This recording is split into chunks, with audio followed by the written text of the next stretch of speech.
Bonjour mes amis scorpions, j'espère que vous allez bien. Je suis ravie de vous retrouver pour votre guidance de la semaine du 17 au 23 mars 2025. Que vous soyez signe solaire, ascendant ou lunaire scorpion, cette guidance elle est pour vous. Gardez toujours en tête que c'est un tirage général qui ne pourra pas correspondre à tout le monde. C'est pour cela que je vous demande de prendre juste les messages qui résonnent en vous. Si vous souhaitez une guidance privée personnalisée, n'hésitez pas à m'écrire à l'adresse mail qui se trouve en barre de description sous la vidéo et vous pouvez aussi vous abonner à ma chaîne, c'est complètement gratuit, en cliquant sur le bouton s'abonner et en activant aussi la cloche pour avoir les prochaines notifications de mes vidéos. Allez, on y va pour les énergies principales pour vous, mes amis scorpions, pour la semaine du 17 au 23. Dans quelle énergie vous serez, mes amis scorpions, pour cette semaine du 17 au 23? Et nous avons ici la carte du renouveau.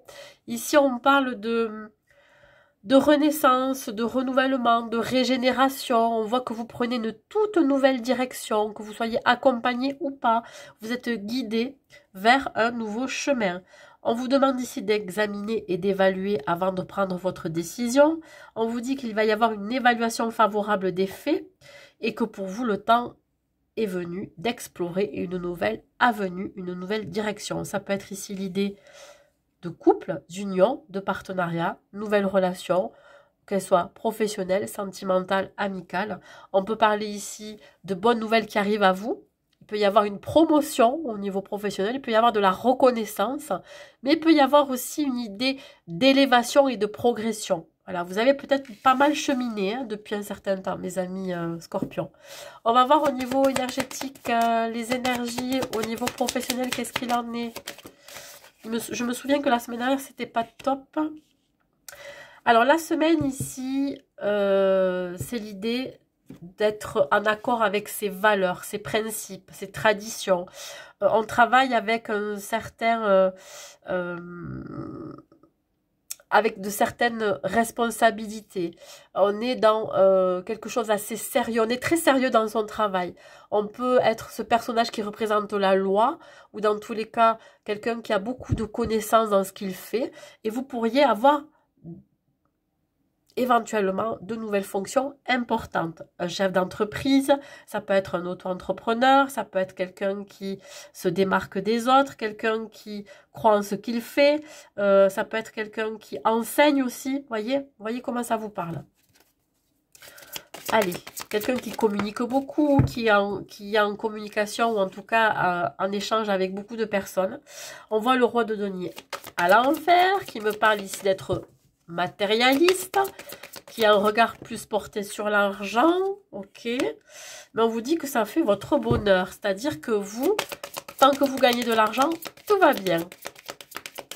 Vous êtes focalisé sur votre côté matériel et ça fera peut-être aussi le bonheur de votre famille. Vous pourriez ici être dans le partage, de vouloir faire plaisir à vos enfants, à votre moitié si vous avez quelqu'un dans votre vie, ça peut être aussi à vos parents, etc. Et on vous dit que les personnes autour de vous vont parler beaucoup de vous sur votre façon d'être, ce côté matérialiste. Mais ça peut être aussi des commérages au sein de votre entreprise. On pourrait parler dans votre dos, dire que vous êtes trop carré, trop conventionnel, trop traditionnel, trop porté sur l'argent ou sur le matériel. Voyez comment ça vous parle. Ça peut être aussi un membre de votre famille qui pourrait vous dire que là, vous êtes trop focalisé sur votre vie professionnelle plutôt que d'être avec eux. Bon.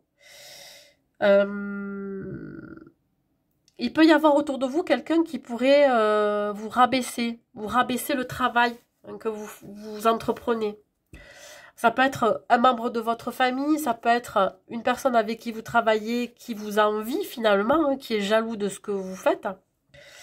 On parle ici de personnes malveillantes. Faites attention aux personnes que vous avez autour de vous, qui pourraient même profiter de votre argent parce que vous avez plus de revenus. Je ne sais pas, ça me fait parler de ça. Ça me fait penser à ça, pardon. C'est-à-dire que votre bonheur professionnel, votre abondance financière, matérielle et professionnelle pourrait faire des jaloux et pourrait susciter certains commérages. Mais vous vous en fichez, vous avancez, quoi qu'il advienne. Un conseil que je peux vous donner ici avec la numérologie, mes amis, Scorpion. Alors, votre côté aussi un peu trop carré, un peu trop conventionnel dans votre façon de travailler pourrait heurter certains de vos collègues de travail qui pourraient être un petit peu jaloux de votre progression, de votre évolution. Assez soudaine, fulgurante aussi. Je fais le nécessaire pour conclure une action. Je mets toute mon énergie pour faire aboutir mon projet afin de me sentir heureux, léger, avec le sentiment du devoir accompli. Ben, en fait, c'est ça. Vous allez vous focaliser sur le travail que vous devez fournir, quoi qu'il arrive, quoi qu'il y ait des commérages, des gens qui sont pas bons autour de vous, qui pourraient vous tirer vers le bas. Ben, vous, ce que vous faites, ça vous rend heureux. Et c'est tout ce qui vous importe, en fait. Bon, évidemment, si dans la famille, votre autre ou vos enfants ou des membres de votre famille pourraient pointer du doigt le fait que vous soyez trop au travail et que vous ne profitez pas assez avec eux, peut-être que là, effectivement, il faudrait revoir votre façon de travailler ou revoir vos priorités. Voilà. Allez, on continue. Le côté relationnel. Qu'est-ce qu'il en est pour vous, mes amis Scorpion? Mes amis Scorpion, qu'est-ce que j'ai? On parle de 3 mois. À compter de cette semaine, dans les 3 mois à venir. Ok. On parle encore de mensonges, de fausses paroles, des gens pas bons autour de vous, malveillants. Ouais, vous allez devoir accepter que certaines personnes autour de vous ne soient pas forcément bienveillants avec vous, hein. Bienveillante. On voit ici que c'est l'idée de devoir lâcher prise sur, je dirais, des langues de vipères, des personnes qui parlent dans votre dos, qui pourraient vous juger hâtivement sans savoir ce que vous faites. Voyez, peut-être parce que vous vous pavanez trop, peut-être que vous parlez trop aussi, que ben, vous faites ci, vous faites ça, voyez, un peu vaniteux, vaniteuse. Peut-être que c'est ça aussi qui attise les commérages, qui attise aussi les personnes malveillantes, voyez, qui pourraient faire parler ces personnes-là. Donc, voyez comment aussi vous pouvez garder les choses pour vous, pour éviter que autour de vous, on bave sur vous. Et même, quoi qu'il en soit, moi je vous dirais qu'il faut vraiment laisser ça de côté et arrêter de vous focaliser sur le regard des gens. Voilà. Ici, dans le 3 mois à venir, vous pourriez vivre une trahison. Des personnes qui pourraient vous planter un couteau dans le dos. On vous demande de devoir accepter parce que ça devait se passer comme ça, que vous allez peut-être découvrir une autre facette de certaines personnes. Le conseil que l'on peut... Voilà, c'est l'histoire de lâcher prise. Je sors de mes peurs. C'est en me concentrant sur le présent que j'éloigne la peur et les projections négatives. Je liste des éléments actuels et factuels positifs et j'y travaille par étapes, en étant dans l'instant présent. Ouais, c'est l'idée ici de rester quand même ancré, équilibré et stable, hein, et droit dans ses bottes par rapport à ce que vous allez vivre.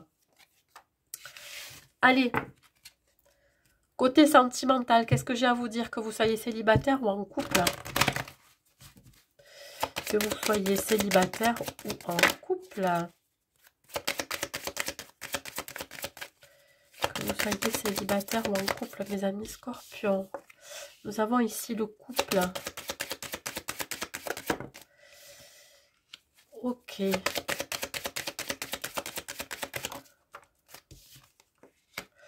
Alors, mes amis Scorpions, vous, ce que vous voulez, alors je parle pour les célibataires, vous voulez de la superficialité. Vous voulez plutôt des relations légères, superficielles. Il n'y a pas d'engagement possible. En tout cas, c'est ce que vous ne souhaitez pas pour le moment. Votre intérêt est plutôt tourné vers tout ce qui est matériel et financier. On en parle encore ici, vous voyez, hein. Voilà. J'ai l'impression que vous n'avez pas forcément envie de vous investir dans la relation. En tout cas, s'il y en a une, une personne qui se présente à vous, vous n'allez pas vouloir vous investir. Vous allez le dire dans tous les cas. Et ici, votre attention est plutôt portée sur votre côté, comme je vous ai dit, financier, matériel et peut-être professionnel. Donc là, vous aurez que des relations légères.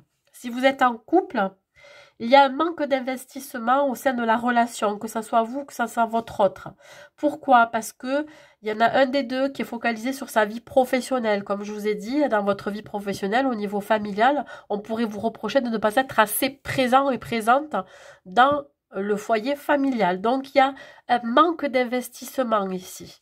Vous êtes focalisé sur l'argent, vous voulez gagner encore plus, voyez, et peut-être travailler plus. Du coup, vous sous-estimez un petit peu votre vie sentimentale. Bon, de voir comment vous l'adaptez, mais...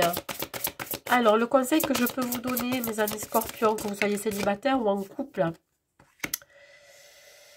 ouais, ben là, on vous dit que certains facteurs influencent votre vie sentimentale. Ça peut être ici... alors, on peut parler ici de religion, mais ça peut être aussi des valeurs. Voilà, vous avez peut-être... si vous... alors, si par exemple vous souhaitez une relation légère pour les célibataires, parce que votre intérêt est porté sur autre chose, vous ne souhaitez pas vous investir plus que ça, on vous dit ici qu'effectivement, peut-être certains facteurs ne vous donnent pas envie de vous investir dans une relation. Ça peut être ici l'idée de faire un cheminement spirituel. Vous êtes en train de guérir de vos blessures, donc du coup, pour l'instant, vous ne souhaitez pas rentrer dans une relation engageante. Et si vous êtes en couple, on vous dit que certains facteurs dans votre vie relationnelle pourraient influencer votre relation, notamment des valeurs qui ne sont plus communes finalement, vous n'avez plus les mêmes valeurs, j'en sais rien, qu'est-ce qui peut se passer? Ça peut être aussi en rapport avec une religion, il y en a un des deux qui décide, pourquoi pas, j'en sais rien, je vous dis ça comme ça, mais il y en a un qui décide ici de prendre une voie spirituelle et pourquoi pas aller se faire baptiser parce qu'il n'a jamais été baptisé. Enfin, c'est vraiment un exemple que je vous donne, et l'autre n'est pas forcément d'accord. Voilà, il y a un intérêt quand même ici à vraiment à écouter son autre, voyez? Et c'est ça qui peut influencer votre vie, votre relation. Il y a autre chose, il y a d'autres facteurs. Il n'y a pas que ça. Comme je dis, ça peut être des facteurs financiers, matériels et professionnels. Hein. Allez, un dernier message. Pour les célibataires, ici, vous vous sentez seul. Il y a une blessure de rejet. C'est pour ça que vous ne voulez pas vous engager dans une relation. Parce que pour X raisons, si jamais ça ne fonctionne pas, vous pourriez avoir peur que l'on vous laisse, qu'on vous abandonne et qu'on vous rejette. Hein, un sentiment de rejet. Peut-être pour ça que vous vivez les relations, ou en tout cas la relation que vous souhaitez là, actuellement. Il faut que ça soit léger. Voilà. Vous ne voulez pas vous impliquer plus émotionnellement de peur d'être rejeté par la suite. Si ce n'est pas le cas, si vous êtes en couple, on vous dit ici que vous vous sentez peut-être seul dans la relation parce que votre partenaire est plus focalisé sur quelque chose de beaucoup plus matériel, matérialisme. Vous voyez? Donc peut-être que là, vous vous sentez un petit peu rejeté dans la relation. Vous ne vous sentez pas compris. Allez, un dernier message de vos guides. Soyez à l'écoute de vos guides. Détachez-vous des contraintes matérielles. La voie de la spiritualité vous appelle. Voyez, c'est ce que j'ai dit. Hein. Vous êtes trop dans l'ego, dans le mental et dans le matérialisme. Isolez-vous au calme, loin de la fureur du monde. Concentrez-vous sur vous-même. Ouvrez votre âme à vos guides et laissez-vous pénétrer par la force de leur amour. Ils vous donneront force, courage et lucidité pour affronter les défis de l'avenir. Vos guides vous accompagnent au quotidien, sachez entendre leur voix, car ils sont toujours de bons conseils. Voilà, mes amis scorpions. Ben écoutez, j'espère que cette guidance vous aura plu. N'hésitez pas à mettre un like, un commentaire et à partager cette vidéo. Je vous souhaite une très belle semaine à vous et je vous dis à très vite.